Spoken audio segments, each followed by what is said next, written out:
হে everyone, আজকে আমি চলে এসেছি আবার একটা মিনি ব্লগ নিয়ে।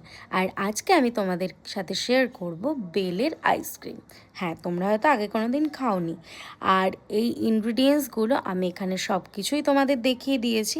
আর ওখানে বেলের থেকে পিউরিটা বের করে ভালো করে আমি আগে মিক্সারতে পেস্টও করে রেখে দিয়েছি, ওটা তোমাদের সাথে শেয়ার করা হয়নি। আর আমি এখানে দুধটা গরম করে নিয়েছি, তারপর চিনি মিশিয়ে দুধটাতে ভালো করে ঠান্ডা করে নিয়েছি। দেন এখানে বেলের ওই পিউরিটা দিয়ে ভালো করে ঘুটে দেন আমি এটা আইসক্রিমটা ফ্রিজ করতে দিয়েছিলাম ফ্রিজে। তো এই কন্টেনারগুলো আমার কাছে বাড়িতে ছিল, এই কন্টেনারে আমি তাই এগুলো ফ্রিজ করার জন্য সব ঢেলে নিয়েছিলাম। আর কি কিউট দেখতে না, দেখো এখানে কন্টেনারগুলো। অ্যান্ড দেন তারপর আমি এর ওপর একটুখানি গার্নিশিং করে নিচ্ছিলাম ওই সব ড্রাই ফ্রুটস দিয়ে। আমি একটু খেজুর দিয়েছিলাম, খেজুরটা যেহেতু আমার ভালো লাগে, আর আমন্ড দিয়েছিলাম। দেন তারপর আমি এখানে ফ্রিজ করতে রেখে দিয়েছিলাম মিনিমাম 12 ঘন্টা। 12 ঘন্টা কিন্তু তোমাদের রাখতেই হবে এখানে ফ্রিজ করতে, ঠিক আছে?